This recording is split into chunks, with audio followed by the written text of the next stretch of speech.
Bom, como vocês podem ver, a qualidade dos slides aqui não vai ser igual da Nelson, não. Slide branco, fundo branco, nem template não tem. Exatamente. Muito bom, hein, Anquises? Bom, boa tarde a todos. Fico feliz de ver que bastante gente sobreviveu ao dia aí. Segundo dia, eu sei que tá todo mundo cansado, tá dando eco, tá interessante ouvir minha própria voz.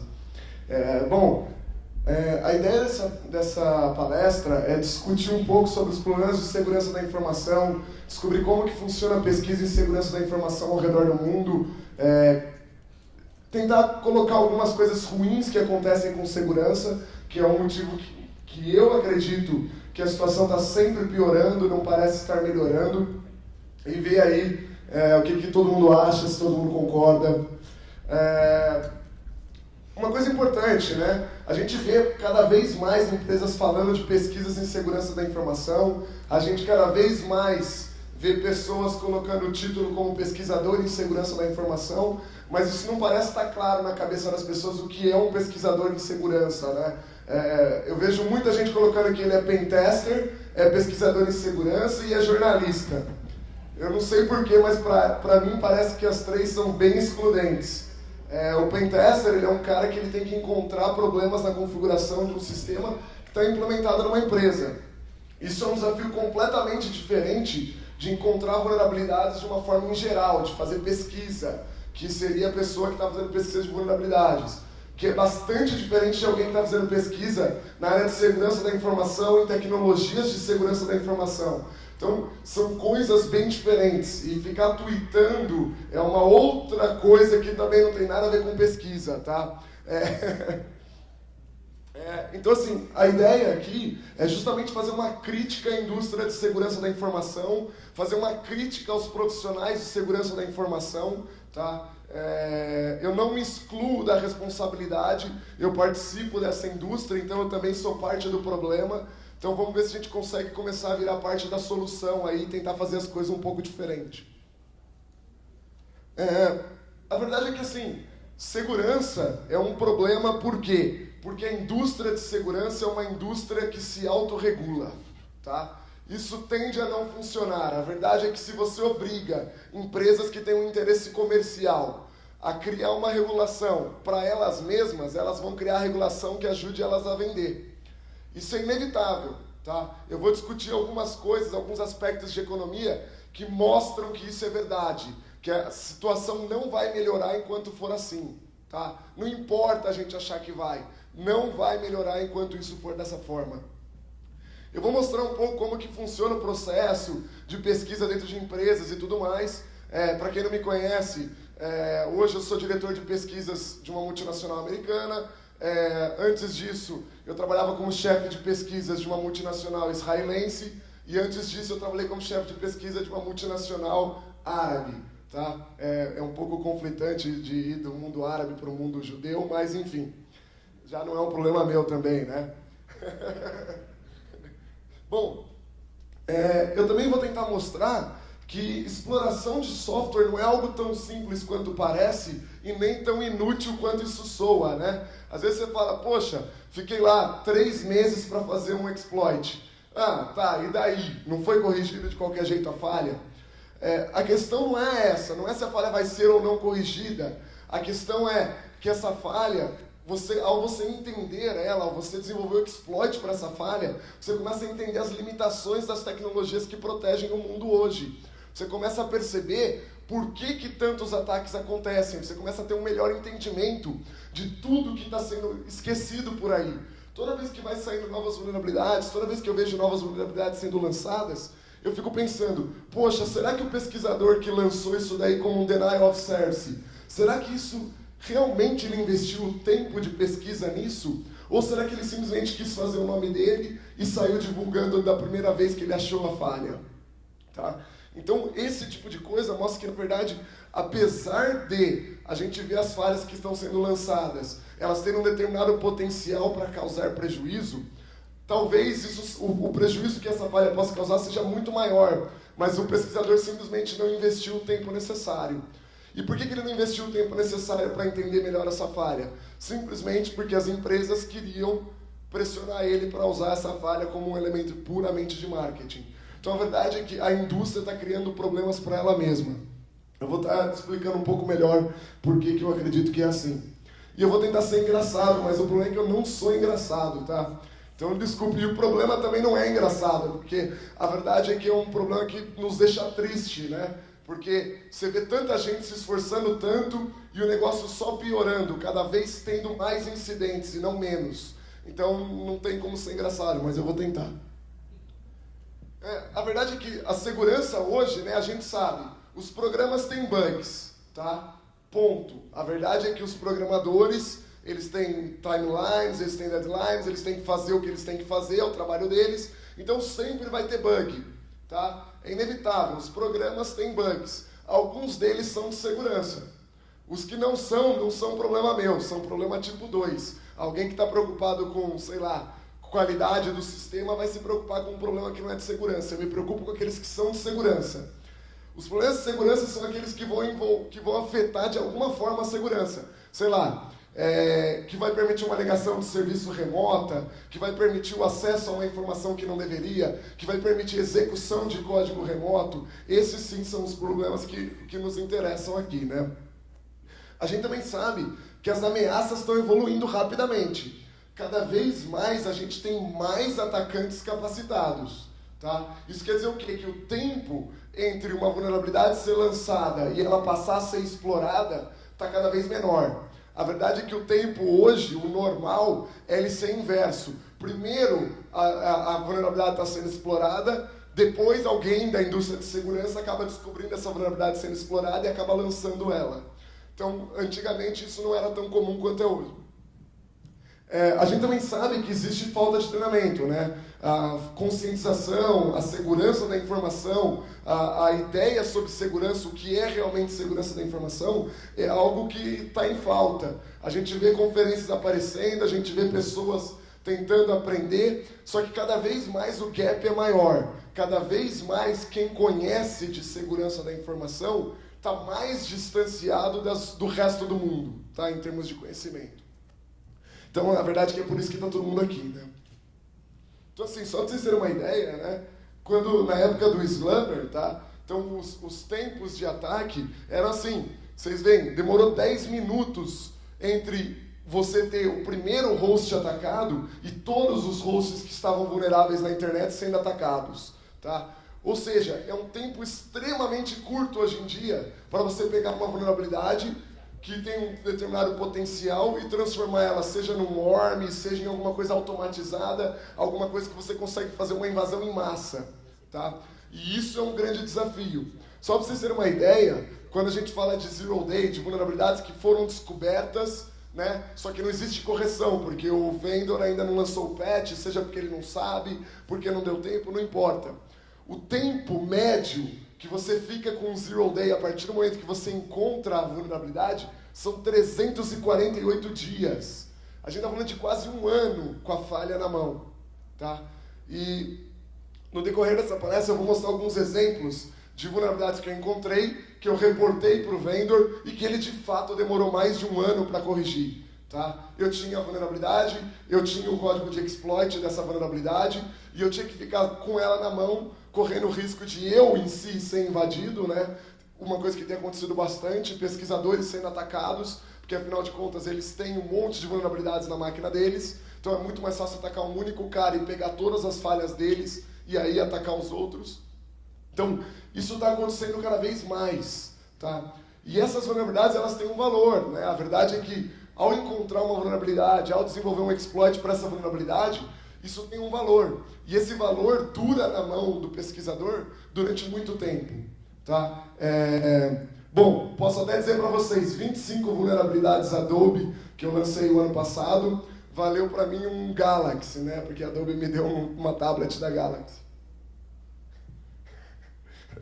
É brincadeira, tá? Mas ela deu mesmo a tablet. Tá vendo? Eu falei que eu não sou engraçado. Eu avisei. Ninguém pode falar que não, eu avisei. Vamos lá, senhores.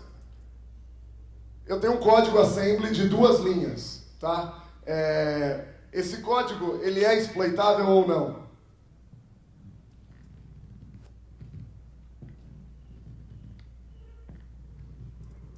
E aí?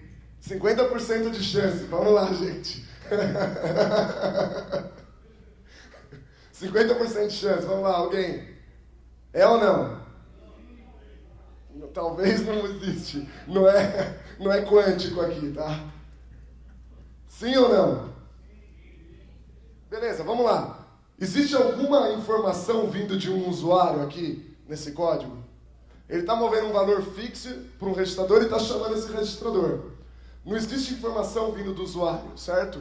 Então, assim, não existe interação nenhuma para que você consiga fazer com que uma potencial falha, que tem bug tem, porque vai crashear assim que você executar esse código.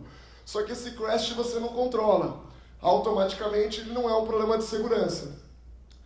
Por que eu quis mostrar esse código, né? Qual que é o conceito? É porque literalmente hoje os pesquisadores, eles estão fazendo isso, de 50% de chance. Por quê? Porque quando você pega um Bang Exploitable, que é uma extensão da Microsoft, que visa te ajudar a determinar se uma coisa é exploitável ou não, se uma vulnerabilidade de segurança, se um determinado bug é uma vulnerabilidade de segurança ou não, o Bang Exploitable ele não fala que quase certeza, ele fala que é. Para mim isso daqui vira quase jogar a moeda para cima. Um código que claramente não tem input de usuário é classificado como tendo certeza de que é.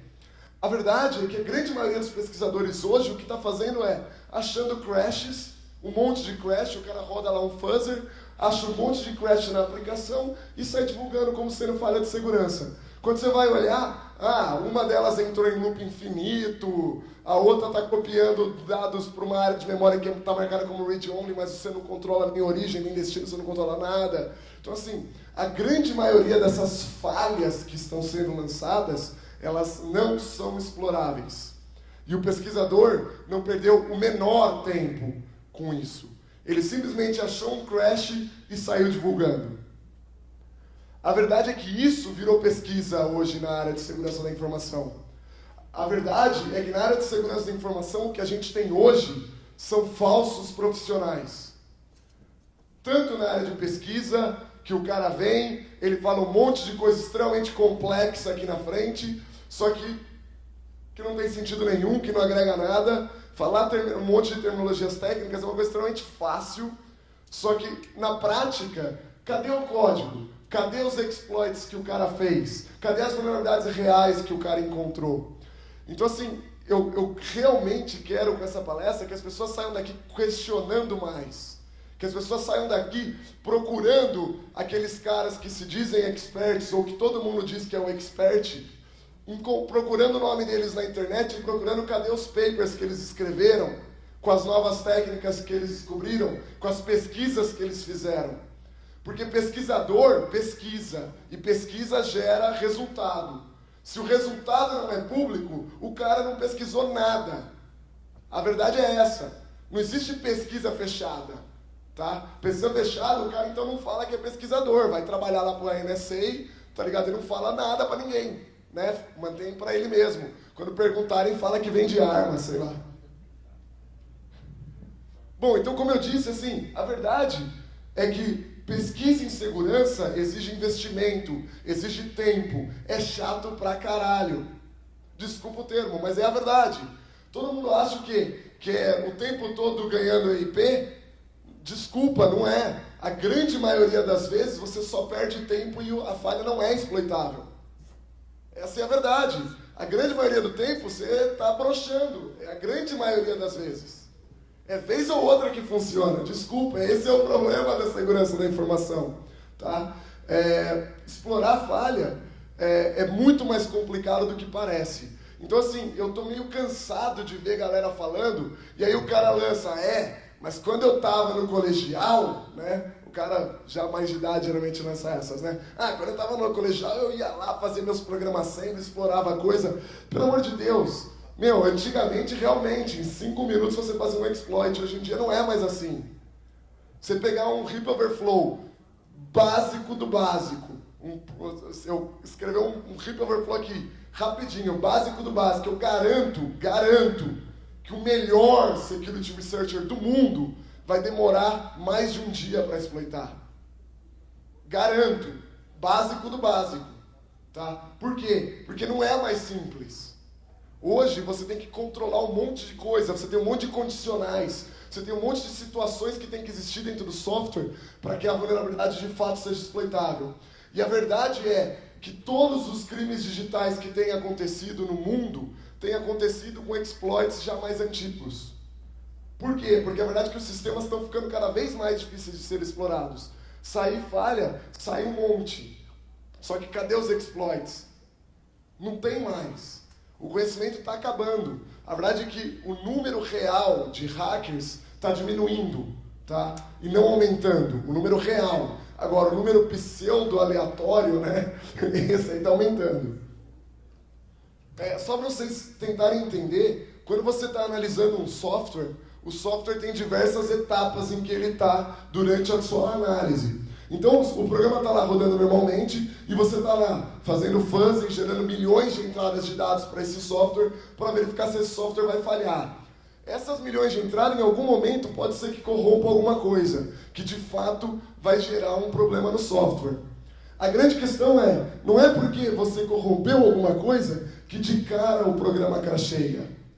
Muitas vezes você gera uma corrupção, modifica o estado de execução do software, mas o software não crasheia imediatamente. Ele vai crashear lá para frente, depois de uma hora que está rodando.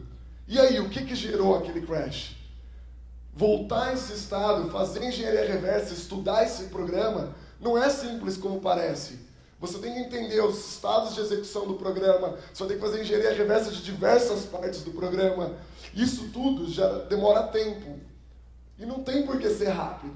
Né? Você, na verdade, o que você quer ao explorar um software? É ter um conhecimento do problema.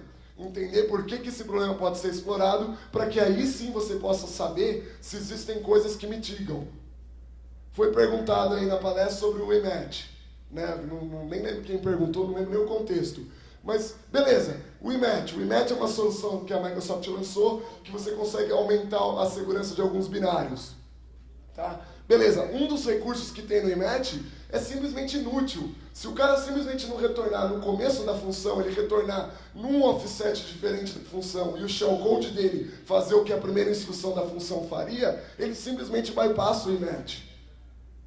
Pelo amor de Deus, na verdade isso daí chega a ser piada, isso daí ter sido lançado como um recurso de workaround para qualquer merda. Tá?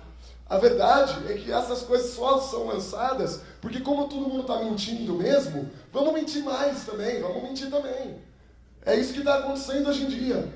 Se vocês pegarem a palestra do Tavis Ormand na Black Hat desse ano, a palestra se chama So Fail, que é de Sophos Fail. Ele simplesmente mostrou que a Sophos tem um produto de segurança para evitar a exploração em sistemas e que se você estiver rodando esse produto em Windows Vista e Windows 7, o programinha roda, o ícone aparece, mas ele não está fazendo nada no seu programa, no seu sistema. Nada. Isso é vergonhoso. Isso deveria gerar processo. A empresa tinha que fechar. Tá? A verdade é que é fake. Totalmente fake. E aí entra na pergunta, qual a diferença de um fake AV para um produto de AV real? Porque nenhum dos dois protege nada, né?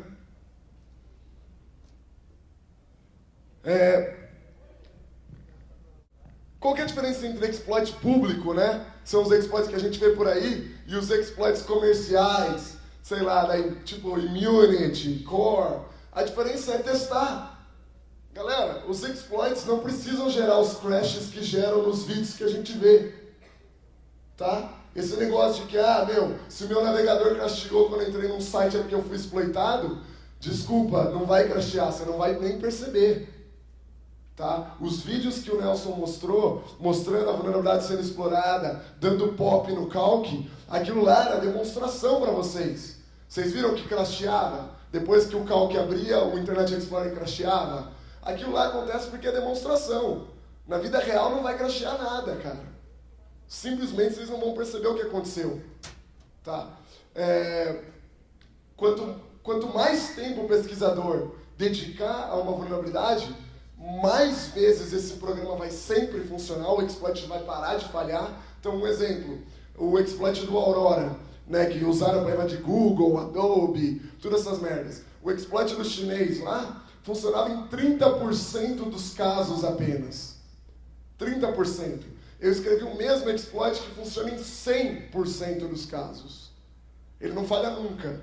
Não importa qual é a versão do Windows que o cara está rodando. Não importa se tem DEP, Address Space Layout Randomization. E por que isso? Porque eu sou foda? Não, simplesmente porque eu perdi um pouco mais de tempo do que o cara que fez o exploit original. Tá? E não sou só eu que estou fazendo isso. Tem gente fazendo isso no mundo. Tá? Só que não são os pseudos pesquisadores que a gente costuma ver por aí. O FX, que é um cara brilhante, um cara que tem uma puta numa história, um cara que é realmente muito bom. Só para vocês terem uma noção, muita gente fala que ele está fora, que ele não tem mais feito nada. Quando todo mundo estava falando do Stuxnet, ele foi lá e escreveu um emulador para o sistema SCADA, para poder entender o que o payload injetado no sistema SCADA fazia. Tá? O cara é muito foda. Já há muito tempo atrás ele escreveu um artigo falando sobre a morte dos hackers. E a verdade é que é o que está acontecendo mesmo. Por quê? Porque hoje em dia todo mundo quer o quê? Quer palestrante que vem aqui de terno e gravata, não quer palavrão no pódio, né? Fala que hacker é bandido. Isso daí é ruim para todo mundo. Porque quanto mais acabar essas pessoas trabalhando para a indústria de verdade, para onde? O que vocês acham que as pessoas vão começar a trabalhar? Ficar sem emprego as pessoas não ficam, tá, galera? Todo mundo tem família, todo mundo tem que comer, né? Todo mundo tem que fazer alguma coisa, todo mundo tem que fazer. Não tem jeito. Se a indústria de segurança excluir as pessoas que têm conhecimento, vai ter quem vai querer essas pessoas. Lembrem sempre disso, tá? Sempre tem quem queira, tá, o conhecimento. O que a gente vê bastante, né? Por que está acabando? Simplesmente porque a tecnologia ficou tão fácil, né? Tão fácil que todo mundo hoje quer usar, né? Ninguém quer mais aprender como as coisas funcionam, todo mundo só quer saber de usar. Existe uma frase do cara que criou o C++, que eu acho que é uma frase brilhante. A frase é assim: eu sempre desejei que o meu computador fosse tão fácil de utilizar quanto o meu celular. O meu sonho se tornou realidade, porque eu já não consigo mais usar o celular.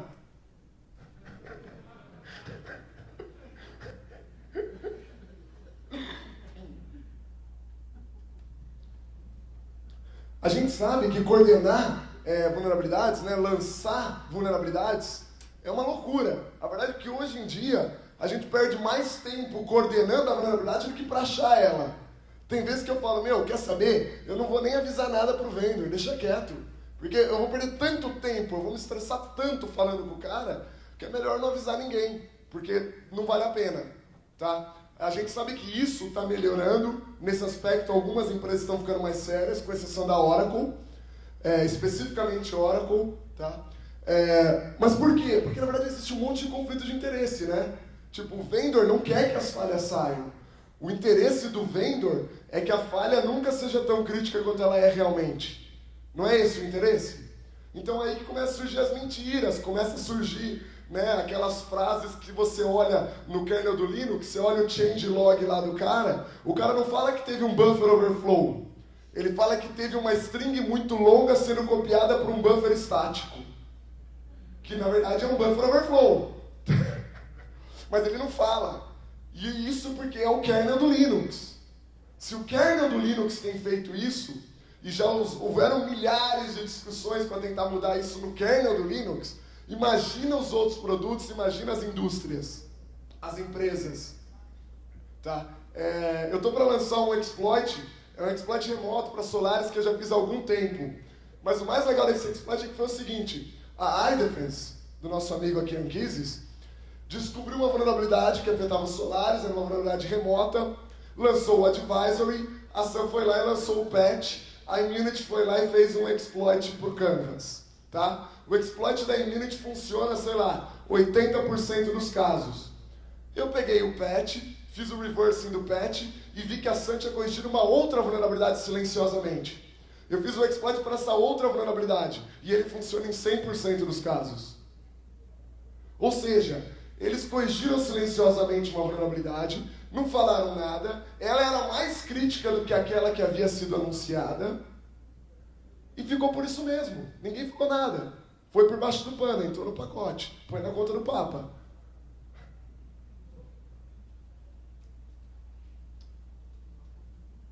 Bom, então assim, eu vou mostrar para vocês 3 casos de coordenação de incidentes de vulnerabilidade, né, de encontrar uma vulnerabilidade e coordenar com o vendor. Então, no primeiro caso, né, a vulnerabilidade afetava 3 vendors diferentes. Tá? Eu geralmente não gosto de zoar o Gustavo da HP, mas a HP está envolvida.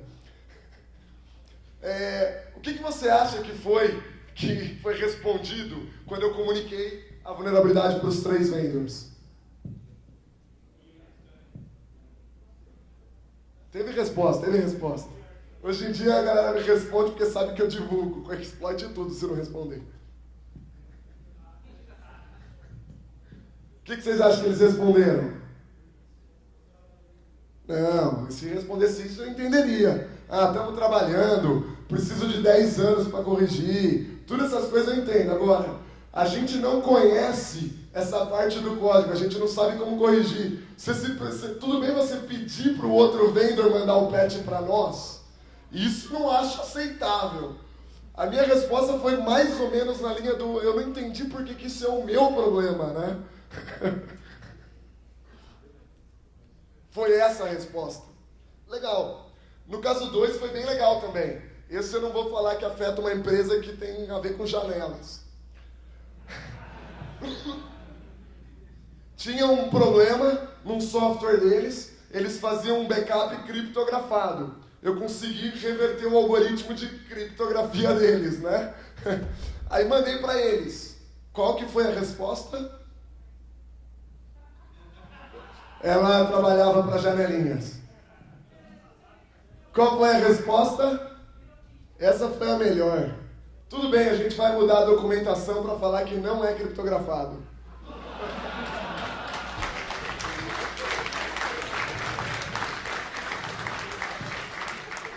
Mas agora tem a melhor, né? Vocês perceberam que está numa ordem incremental de risadas, né?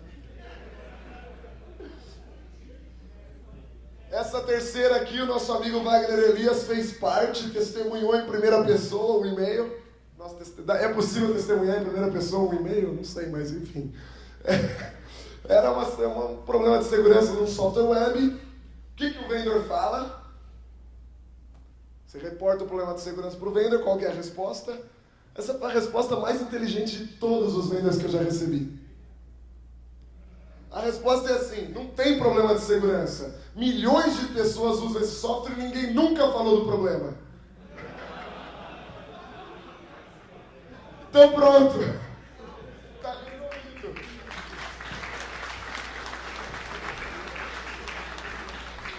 Agora eu pergunto, imagina o nível do capanga que respondeu esse e-mail. É o expert de segurança da empresa. Meu Deus, eu fiquei com medo. Eu juro, eu fiquei com medo. Ainda bem que eu não usava software mesmo. Esse é o tipo de software que eu dou graças a Deus que eu não usava. Exato. Na verdade era o mesmo cara, que ele foi mudando de emprego, né? Ele ia sendo mandado embora. Eu não gosto do cara, então eu fui achando falha nas empresas que ele mudava. Não. Fazendo um grande parênteses aqui, se me lembra, né? Muitos anos atrás, né? Não tinha essa de coordenar a vulnerabilidade, nada. Achou pau na rosca, né? Publica exploit. Então, tipo, eu fui lá, né? Pô, achei uma vulnerabilidade num software open source e tal. E eu, na maior das boas vontades, falei, bom, vou publicar. Fui lá, fiz o patch pro bug, publiquei a vulnerabilidade, o exploit e o patch, né? Pô, super boa vontade. O cara que me desenvolve o software responde pro meu patch, não, mas esse patch não tá no code style do software. Aí ele pediu para levar outro, né? Aí o outro não tinha patch não, ele teve que achar o bug. Foi só o exploit 2. Bom, a verdade, senhores, é que assim, quem tem comprado as vulnerabilidades? Por que as vulnerabilidades não estão mais tão fáceis de encontrar exploits públicos? Porque as empresas compram. É impressionante o que eu recebo de e-mail de empresa de consultoria mesmo, falando assim, ó, cara, saiu uma vulnerabilidade X num determinado software e eu precisava de um exploit. Se você não quer fazer, eu te pago X mil dólares. Isso acontece bastante, tá? Não é ilegal, é uma empresa, o cara precisa fazer um pentest, qualquer merda que ele queira fazer, sei lá, e ele vai pagar alguém para fazer. Isso tem acontecido bastante. Tá? Então, além das vulnerabilidades Zero Days têm sido compradas, exploits para vulnerabilidades antigas também são comprados. Existe valor nisso. Tá? Então é por isso que cada vez fica mais difícil a gente ver também exploits públicos. Os exploits bons mesmo, nunca vêm à luz do dia. É muito raro você ver um exploit público que é realmente bom. Tá? É muito raro. Os governos estão comprando. Tá? Então assim, a verdade é que o mercado de venda de vulnerabilidades está crescendo absurdamente. Tá? Dá para viver disso. Tá? Não, eu não vivo disso.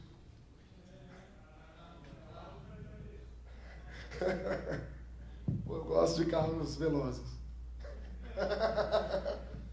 Bom, senhores, agora eu vou discutir um pouco, né, alguns mitos em segurança da informação. O mito que eu mais gosto é o mito do expert, né?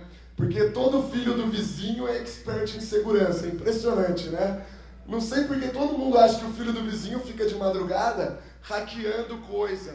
O cara tá, vendo o site, sabe como é que é, né? Chicotada e tal. É complicadíssimo isso. Existe um paper, agora esse paper é um paper sério, tá? Eu acho muito interessante ler um pouco sobre economia. Não que eu entenda qualquer bolhufas do que os economistas falam, mas eu acho que eles falam de um jeito bonito as coisas que quase convence. Mas o George Akerlof, ele escreveu um paper chamado The Market for Lemons. Quem nunca leu deveria ler. Esse paper é simplesmente brilhante, explica todo o problema.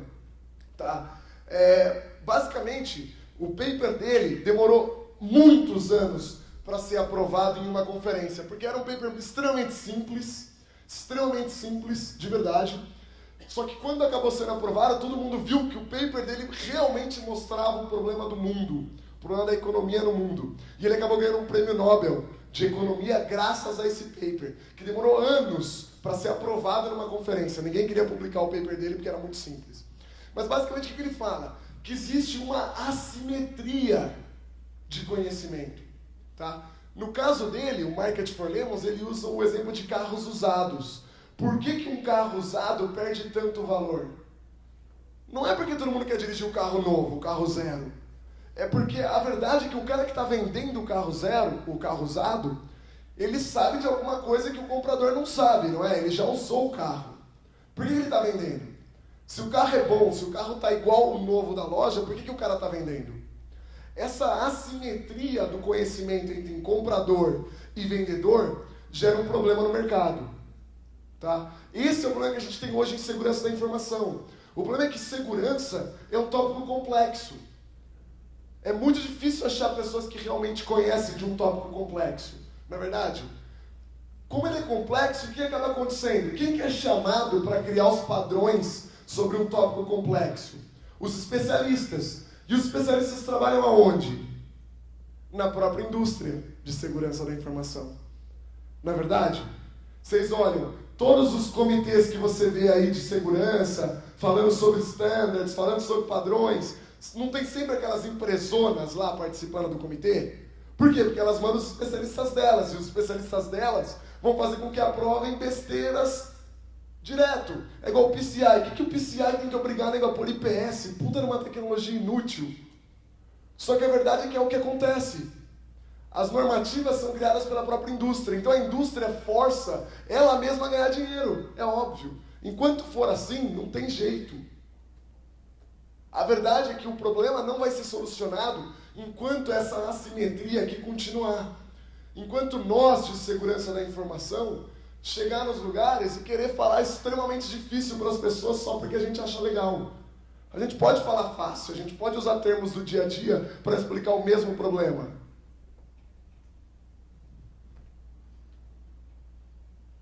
Bom, o outro mito, né? Não existe o risco do Zero Days. Zero Days não existem.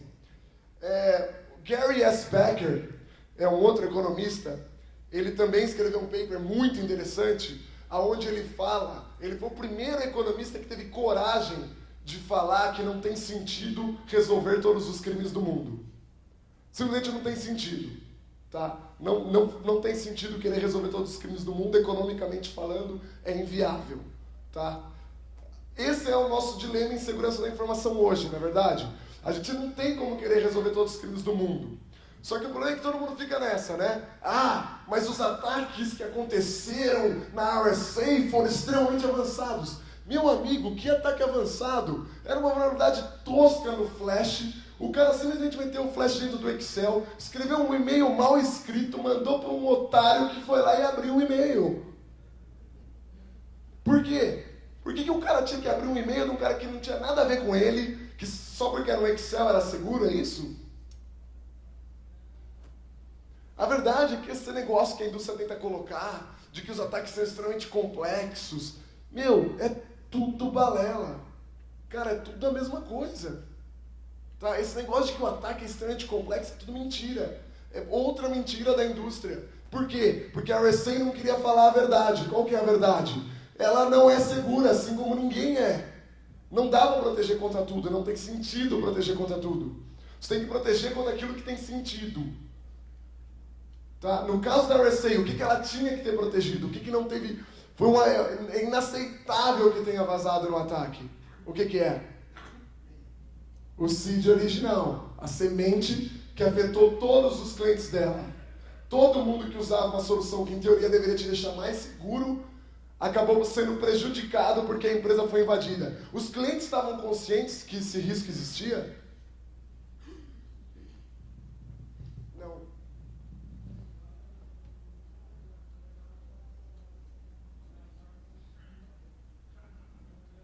Basicamente o workaround é você não deveria usar a tecnologia que eu te ofereço como uma tecnologia de segurança. A verdade é que as pessoas têm que aprender que segurança tem que envolver simplicidade. Quanto mais complexo um sistema, mais chances de ter problema. Não tem conversa. Você adicionou mais software, mais bug. Automático.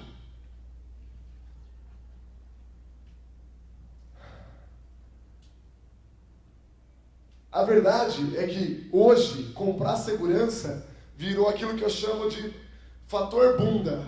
Vocês conhecem o fator bunda? Ninguém conhece o fator bunda? Quando você vai escolher uma solução de segurança, o que a empresa faz? Ela procura uma bunda grande, mas bem grande mesmo. Porque sabe o que eles vão fazer quando der merda? O fator bunda, eu acabei copiando de um amigo meu. Amigo não, desculpa. O cara não é meu amigo de verdade. Mas não porque eu não gosto dele, porque eu não conheci ele. Ele só deu uma palestra na IBM. Ele era um cara numa hierarquia bem alta na IBM. E ele foi chamado para dar uma palestra motivacional para o time. Né? Por que as pessoas deveriam estar felizes de estar trabalhando na IBM e tudo mais. E ele começou a palestra falando que as pessoas compravam IBM por causa do fator bunda. Tá, então eu só copiei e adaptei aqui.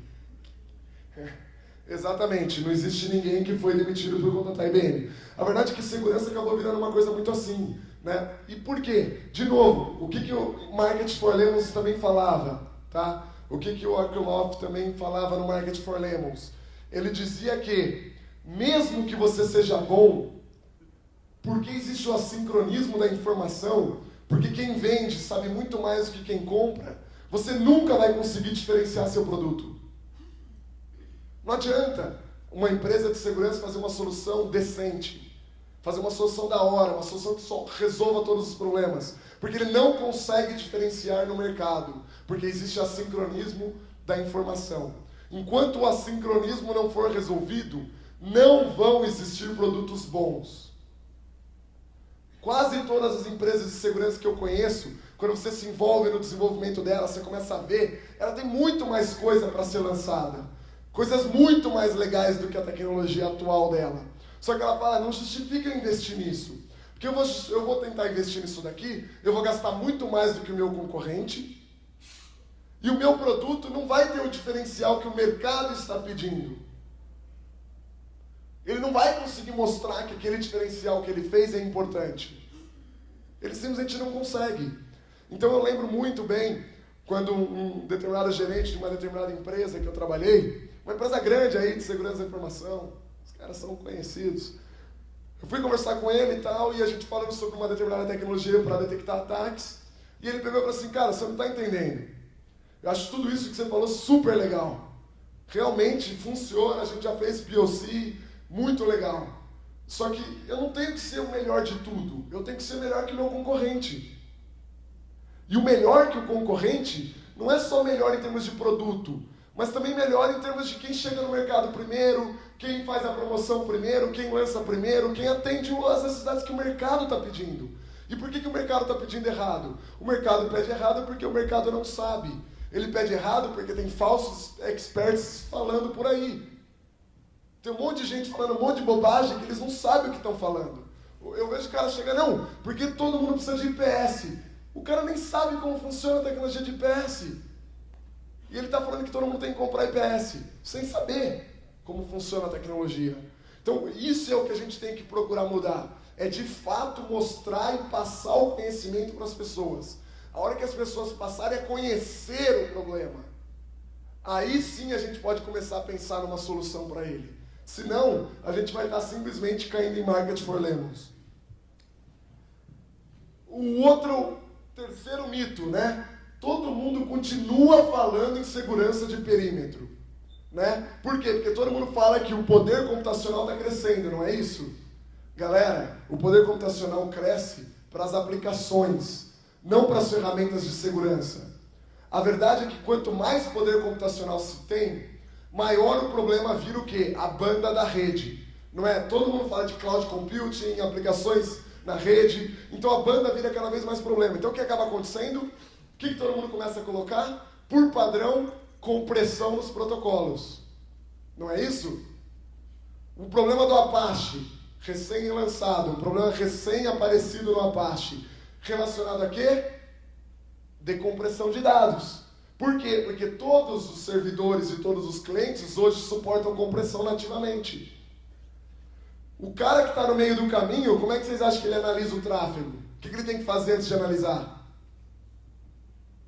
Descomprimir. Então o cara que está no meio do caminho não está se beneficiando em nada com o poder computacional. Ele está se ferrando mais. Porque agora ele tem que descomprimir. Aí todo mundo não fala de criptografia, HTTPS padrão em tudo, mete HTTPS no Twitter, mete HTTPS no Facebook. O que o Gate agora tem que fazer também? Decriptografar. Ou seja, o cara que está no perímetro não tem chance nenhuma. Esse negócio que o poder computacional está aumentando é mito. Pro perímetro, o poder computacional não está aumentando. Por quê? Porque o poder computacional aumenta nas estações, mais coisa vai para a estação processar. Como as estações exponencialmente elas são muito mais do que o gateway, do que o perímetro acaba se ferrando ainda mais. Tá? Não sei se vocês viram, mas o Google propôs um padrão, um novo padrão para HTTP ou HCP, que é totalmente compactado.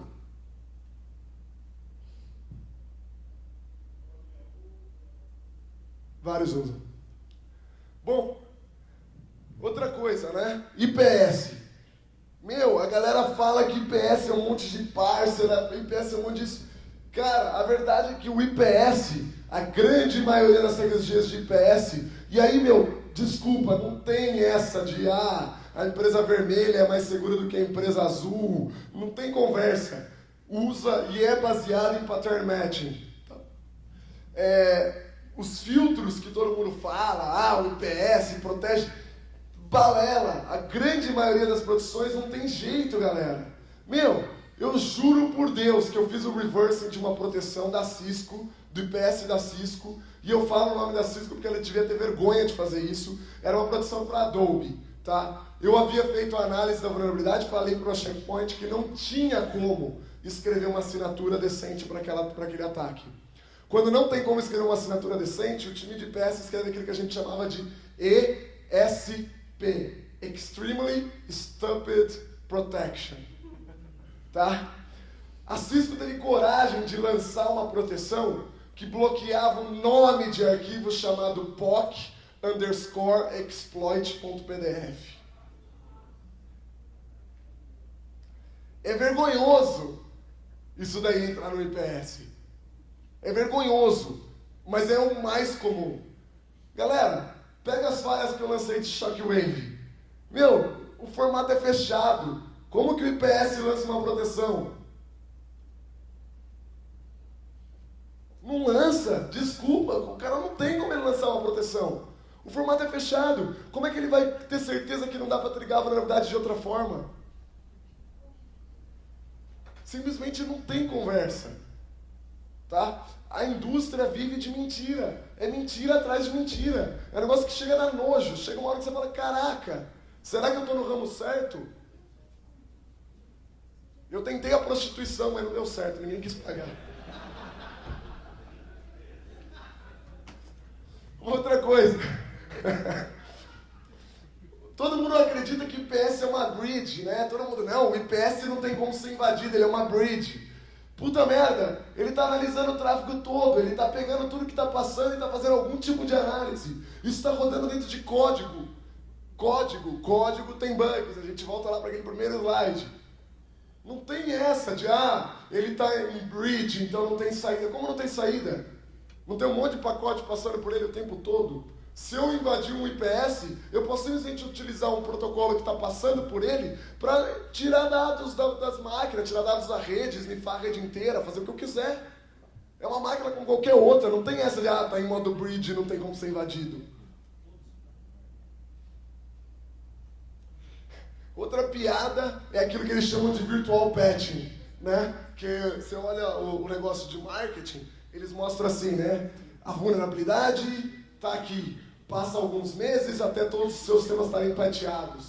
Com IPS, isso é a mesma coisa. Como eu disse, se as proteções chegam a ser piada, é engraçado os caras de IPS sequer sugerirem que você não aplique patch, né? Uma outra questão. Falso positivo. Como que eles podem dizer que falso positivo não é importante? Falso positivo. Hoje os IPS eles eram tanto falso positivo que não, mesmo quando eles bloqueiam alguma coisa, ninguém acredita que está bloqueando um ataque de verdade. O antivírus vermelhinho até bloqueia coisa do Windows. Bom, aí aqui entra o meu grande amigo Michael Golub. Esse cara é um cara brilhante, ele escreve assinaturas de IPS na Checkpoint. Quem estiver querendo contratar um bom pesquisador de segurança, eu recomendo ele. Checkpoint vai me matar se alguém contratar ele, tá? Não contratem ele, não. O que acontece? Ele chegou para mim um dia com essa pergunta. O cara é um cara muito brilhante, ele está começando agora nessa área de pesquisa, mas o cara é muito inteligente. Ele chegou para mim assim, Rodrigo, você já parou para pensar alguma vez qual que é a diferença entre um antivírus e um antivírus falso? Porque para pensar, os dois não garantem nada para você, né? Alguém aqui alguma vez viu um antivírus garantindo 100% de detecção de vírus? Nunca garantiram isso? Caramba, mas que absurdo, né? Conveniente. Todos eles têm aquela opção, né? Upgrade to Premium, né? Você instala a versão gratuita, ele te fala para pagar um pouco mais, ele paga aqui, e pega o Premium. Todos têm uma GUI bonitinha, né? Uma interfacezinha bonita. Em geral, o Rogue, né? O falso, é mais bonita. Vamos convir. Ponto por antivírus falso aqui. Ambos afetam a performance. Só que como o Rogue não pretende que faz alguma coisa, ele afeta menos. 2 pontos já pro falso aqui, E ambos têm falso alarmes. Não é? Não diria aí, não teve a empresa vermelhinha que bloqueou coisa do Windows? Então, olha que beleza. Tô achando que vale a pena usar os Rogue AV mesmo, viu? Eu tô achando que tá compensando. Então, senhores, a verdade é que assim, a indústria, essa indústria é impressionante, é uma indústria baseada em mentira. É uma indústria, tudo parece ser mentira, tá? O que eu tô falando é verdade, acredita em mim, a garantia sou eu. A verdade é que assim, por que uma empresa então se beneficia com pesquisa séria na área de segurança? Né? Justamente para ter um entendimento real do que está acontecendo. Para você parar de viajar nas coisas. Parar de investir em tecnologia que é simplesmente estúpida. E não vem com essa de justificativa de negócio porque o CISP lá falou. Tá? Porque, por exemplo, Anquises é CISP. Deu a palestra dele lá, Company Confidential. O cara com material confidencial da empresa dando palestra para todo mundo. Não pode. O código de ética deixa? Deixa ou não deixa? Material confidencial pode ser divulgado por CISP para todo mundo?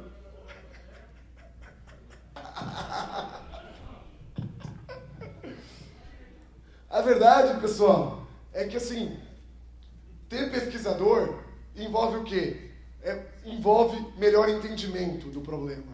É você olhar para as coisas, e eu não estou dizendo que necessidades de negócio não são importantes. Eu só estou dizendo que o IPS não resolve necessidades de negócio. E eu não estou dizendo que se você precisa ser PCI Compliance, você não deve colocar um IPS. Mas talvez você não precise investir $1 milhão nesse IPS, já que ele não vai fazer nada de qualquer jeito. Tá?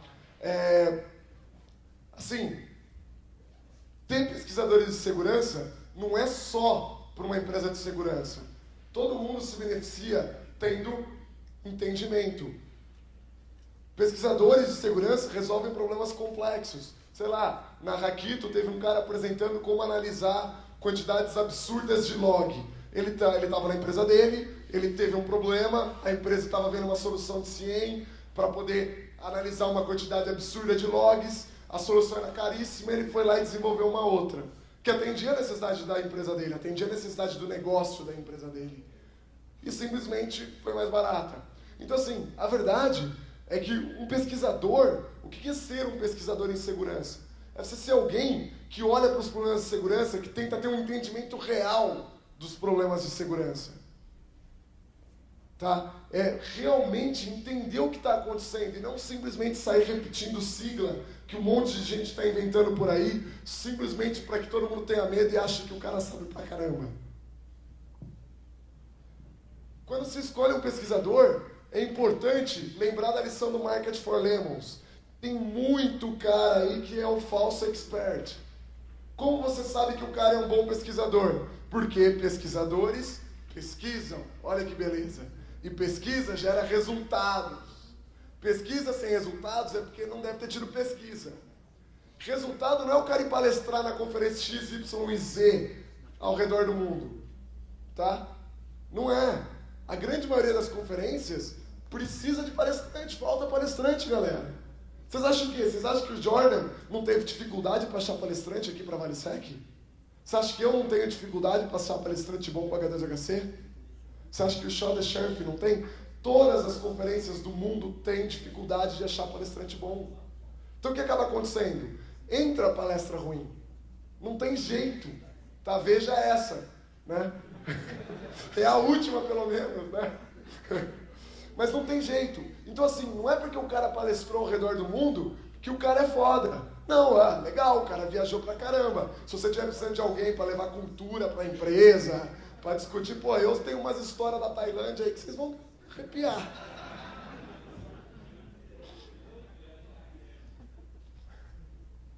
Então assim, o que é importante esperar de pesquisa em segurança? Pesquisa envolve o quê? Definir quais são, né, os seus objetivos. Se você não sabe o que você quer, né, se uma empresa, um próprio pesquisador, se ele não sabe o que quer, você não tem como esperar nada. Tá? Só que saber o que você quer atingir não quer dizer que você vai falar como você vai atingir isso. Porque o como é o que a pesquisa tem que definir. É justamente isso que é pesquisar, né? Uma coisa que é muito importante. É muito comum, né, as pessoas chegarem para mim, falar que elas têm um problema, eu falar, então tá, me diz qual é o problema. E elas vão e me falam a solução. Aí eu, não estou entendendo, você já me deu a solução, você não tem problema nenhum. Né? Tá pronto. Não é isso? O cara já chega dando a solução. Então assim, tentem ver qual é o problema que se quer resolver. Né? Eu acho que toda vez que você pensa em algo que deve ser pesquisado, muita gente chega pra mim, pô, eu tava querendo pesquisar alguma coisa, sugere algum tema. Cara, pensa num problema. A partir do problema você vai entender o que as pessoas fizeram para resolver esse problema no passado, por que não funcionou, quais são as limitações e como você pode evoluir isso, né?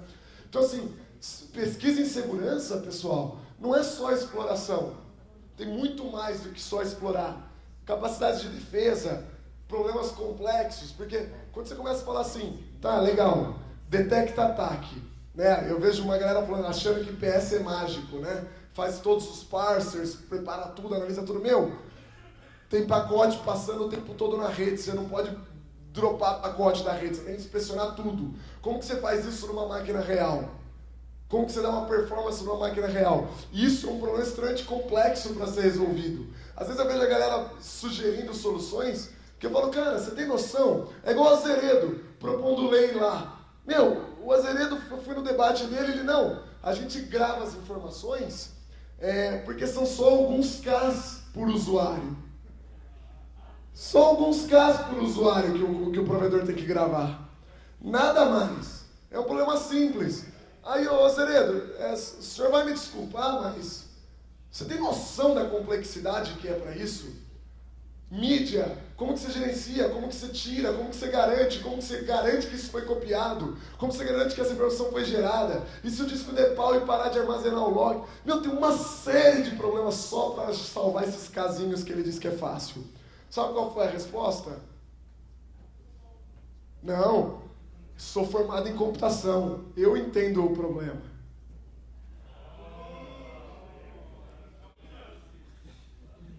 Percebe aquele negócio do falso expert? Não é? Não soa como falso expert? Quando o cara chega pra mim dando muita credencial, né? Não, porque eu sou isso, porque eu sou... tá estranho, cara. Por que você não me fala por que isso é fácil de resolver ou como você resolveria, ao invés de me falar qual a sua credencial? Porque a credencial do cara, beleza, o cara é CISP e tal, né? Mas e daí?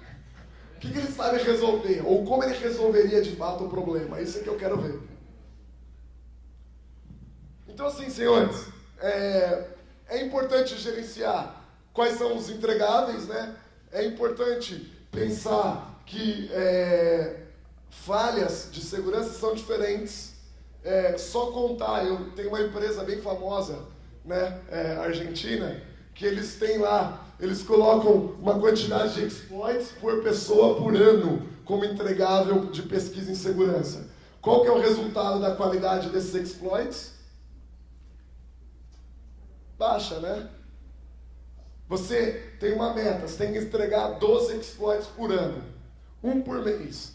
Você vai fazer o exploit para alguma vulnerabilidade complexa? Exatamente, para quê? Não faz diferença, não é? O entregável. Então, assim, o grande erro quando as pessoas pensam em pesquisa é que todo mundo quer muito mostrar o resultado. Pô, você nem fez a pesquisa, o que você está querendo fazer uma apresentação sobre um assunto que você nem pesquisou ainda? É a coisa que eu mais vejo acontecer. É o cara, não, porque eu estou escrevendo um paper, tá, mas peraí, você está escrevendo um paper do quê? Você nem pesquisou nada ainda. Tá? Então, assim, que a pesquisa seja feita primeiro, para depois pensar assim, no resultado, né? E, bom, senhores, pesquisa envolve o quê? Comunicação, tá? Envolve trocar informação. Esse negócio de querer ficar escondendo, de nego querer achar que é muito elite para responder pergunta. Cara, não tem essa, não tem pergunta estúpida. Tá? Todo mundo já teve num outro nível algum dia. Todo mundo passou por um processo de aprendizado. Nego que começa muito a não querer responder pergunta, para mim é porque não sabe. Tá? Esse negócio de, isso eu não vou te responder, vai ler. Meu, o cara tá te perguntando, o que custa você responder? Nem que seja apontando um artigo que fale sobre aquele assunto. Se o cara começa a enrolar muito para responder, é porque o cara não sabe pronto. Tá? Não precisa ter medo de falar pro cara, a verdade é que você não sabe bosta nenhuma. Você vai ver que aí o cara se entrega. Não faz comigo, tá? Comigo não. Com o palestrante não pode.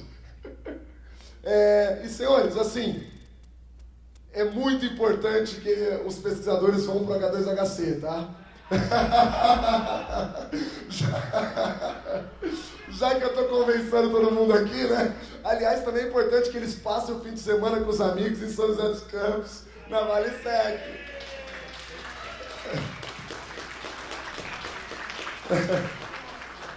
A verdade, senhores, é que essa interação, essa brincadeira, essa troca de informação, piada, sai muita coisa legal, tá? Muita coisa legal. A grande maioria das pessoas que eu faço pesquisa hoje, que me ajudam, que eu pergunto coisas, que são assim, pessoas que realmente me apoiam em coisas, eu conheci indo em conferências.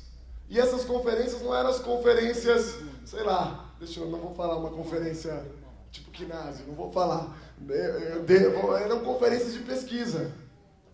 Tá? Não eram conferências de empresinha mostrando caixinha. Eram conferências igual a essa. Pesquisadores, pessoas, estudantes. É aqui que surge realmente o conhecimento. Bom, muito obrigado aí a todos. Vou abrir uma pergunta.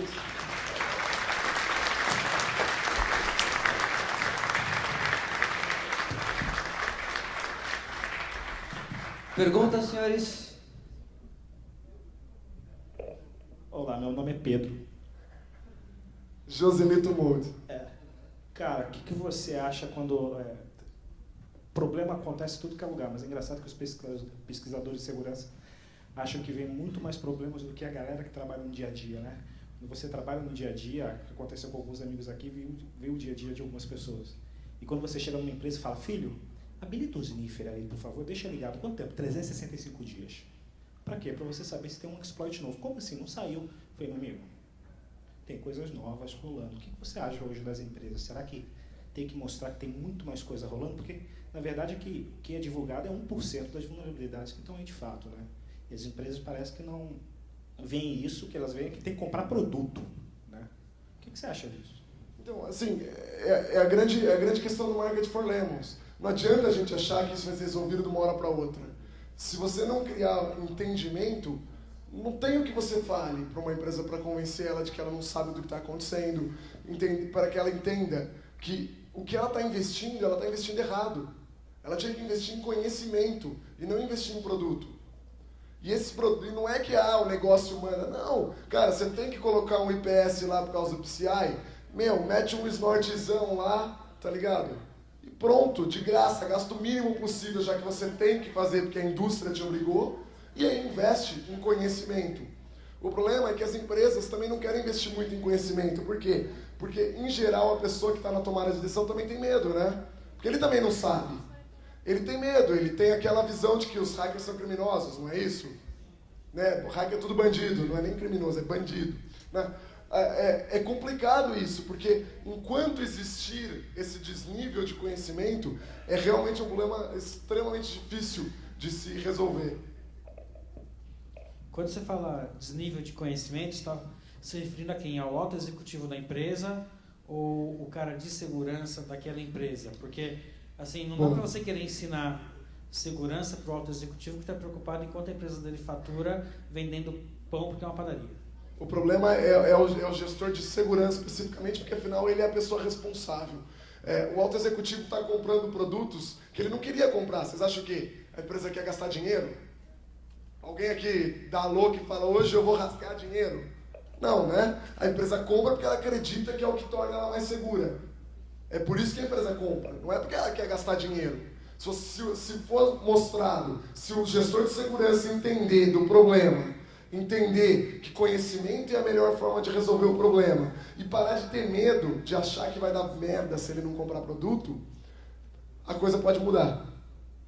Rodrigão, você falou do IPS e comentou até do PCI. Bom, primeiro eu acho que seria legal indicar você lá para o PCI Cálcio. Quem sabe a coisa começa a melhorar. Tô fora. Me inclua fora dessa. Você falou do IPS, você considera que o IDS também é a mesma situação? Cara, a verdade é que assim, é a mesma coisa. O problema é o mesmo. Você quer ter visibilidade, certo? Então, eu acho que o grande erro é as pessoas falarem, não, tem que ter o produto. Eles não pensam no problema. Ninguém pensa, qual que é o meu problema? O meu problema é eu não tenho visibilidade do que está acontecendo. Esse é o seu problema. Talvez o IDS seja a melhor forma de ter essa visibilidade. Talvez não. Começar com uma solução, simplesmente porque todo mundo está falando que essa é a solução, já está tudo errado. Mais alguém?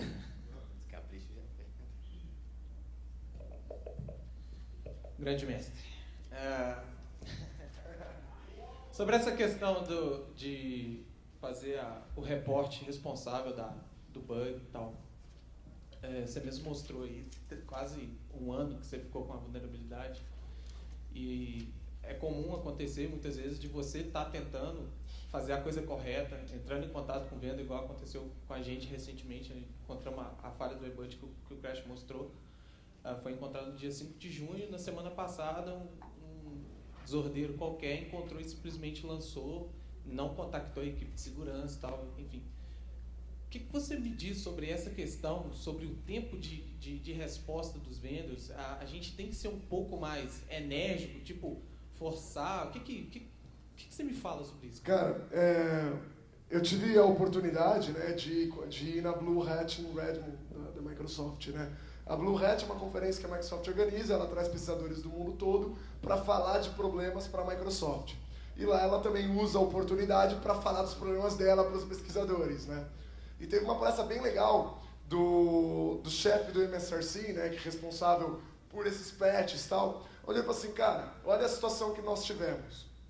Eles lançaram um patch, tá? Haviam testado, eles têm cluster de máquinas, tem tudo quanto é sistema, tudo quanto é software instalado, tudo quanto é versão de software que eles testam compatibilidade com cada um dos patches que lançam. Enfim, eles têm um puta num sistema, muito dinheiro gasto para testar.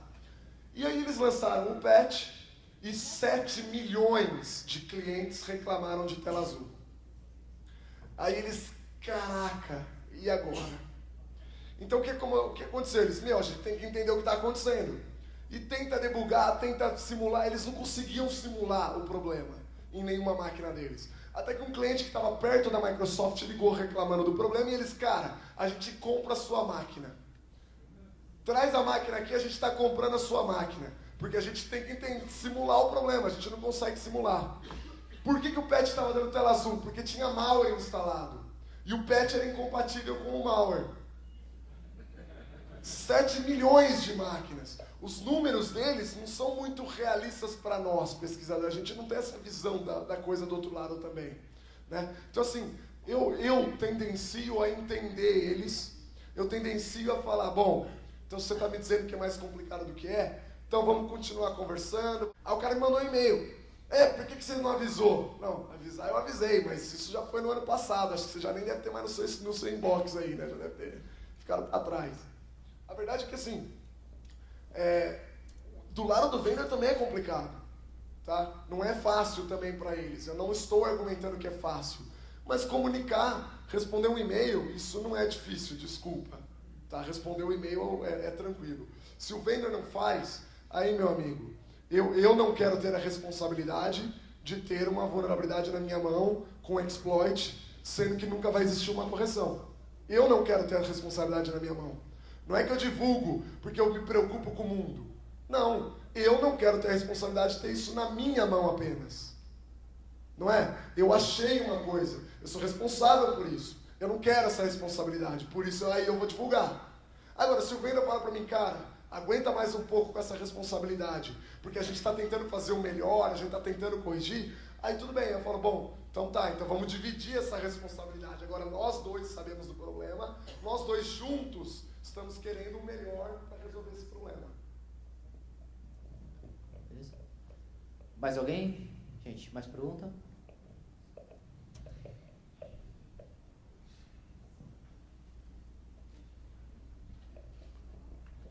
Bom, primeiro, parabéns pela palestra, muito boa.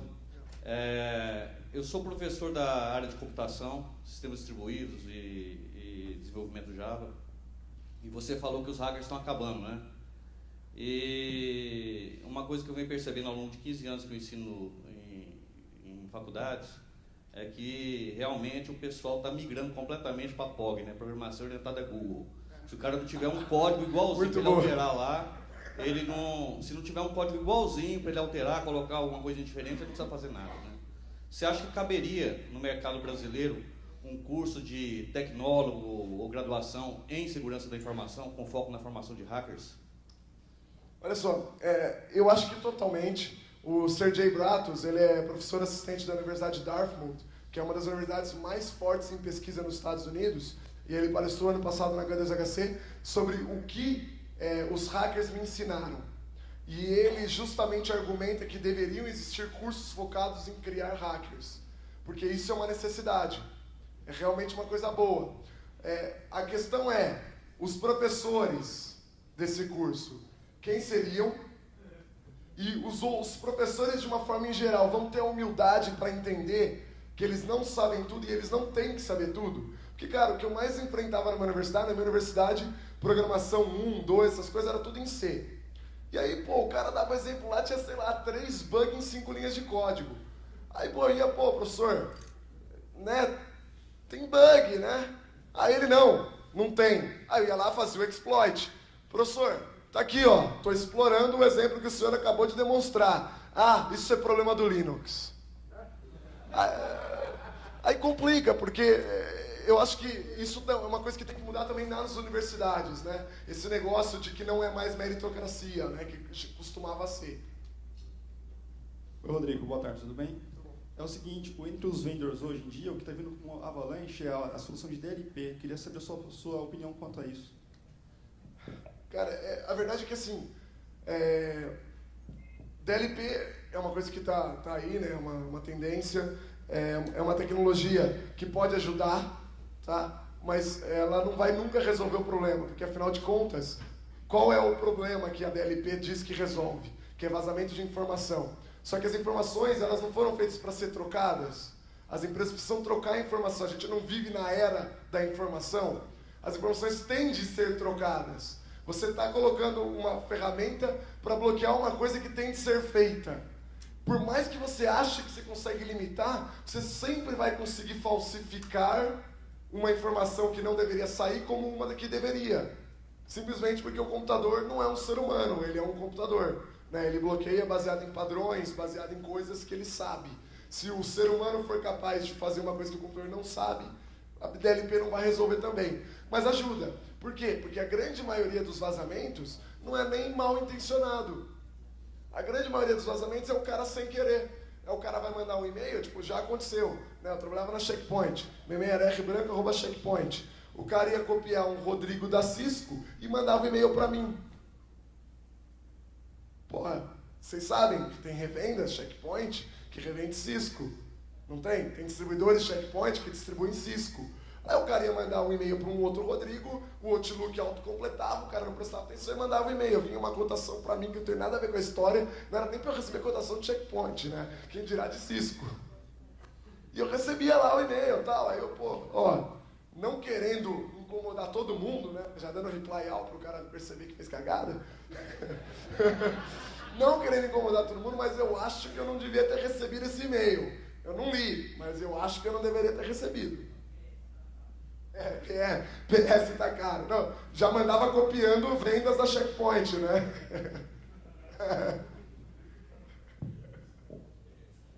Beleza, gente? Mais alguma pergunta? Vai lá anotar ponto para mais. É isso aí, aproveitando.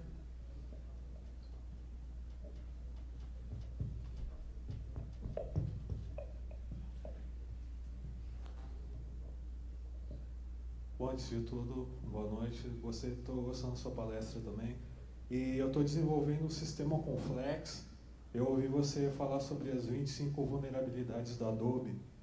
Aí eu queria saber se você podia explicar um pouco mais sobre essas vulnerabilidades. Tá. Bom, eu recebi um prêmio agora da Adobe, um Galaxy, por ter sido o pensador que mais cobriu falhas em Adobe nos últimos 12 meses.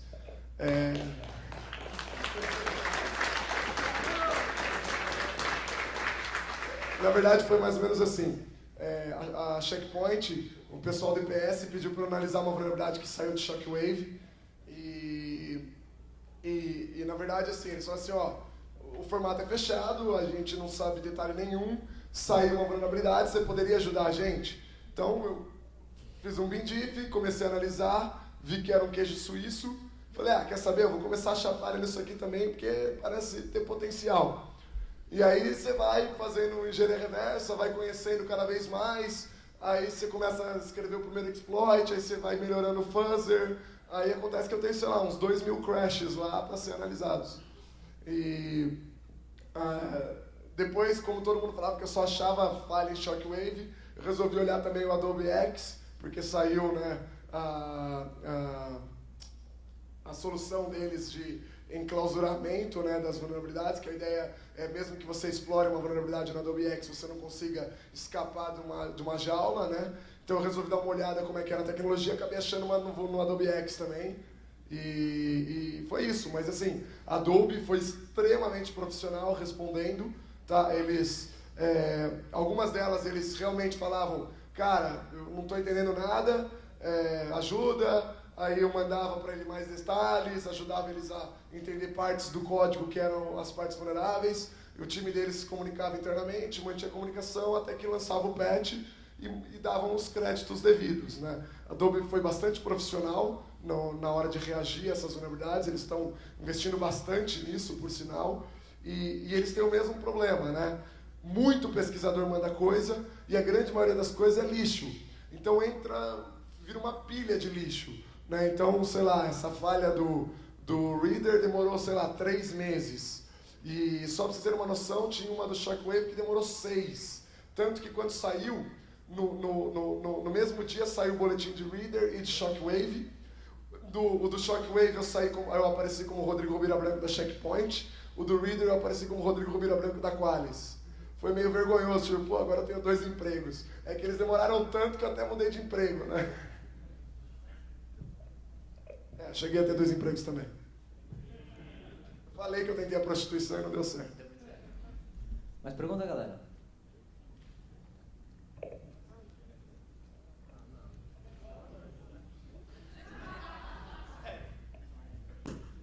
E o que você acha dessas empresas? Algumas empresas estão começando a criar programas para compra de vulnerabilidades delas mesmas. Então, por exemplo, Google comprando vulnerabilidade do Chrome. Eu acho que é Facebook, perfeito, né? Etc. Eu acho que é perfeito. Você tem um monte de pesquisador que, sei lá, por exemplo, Facebook, pagar $1.000 para o cara que acha uma vulnerabilidade no Facebook. Se você parar para pensar o tempo que o cara perdeu olhando, pesquisando, estudando, $1.000 vai dar centavos por hora desse cara, né? Do trabalho do cara. E você vai ter um sistema mais seguro. Eu acho que é totalmente... tem sentido, né? É uma coisa que tem total sentido. Ainda mais quando você é um cloud provider, né? Onde você tem a responsabilidade por infraestrutura de um monte de gente diferente. Então, eu acho que é uma tendência, eu acho que é super legal, só que nunca vou vender para eles, né? Porque eles pagam pau, pagam muito mal. Beleza. Isso aí, galera. Mais uma vez, obrigado, Rodrigo.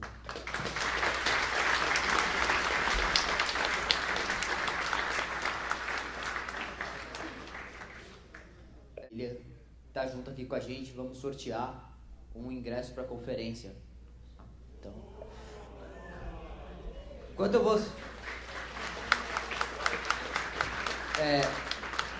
vou ligando aqui, só pra gente fazer o sorteio randômico tudo, vou deixar a Rubira só falar um pouquinho das datas da conferência para vocês, e acho que parece que ainda tá aberto o Call for Papers também, né?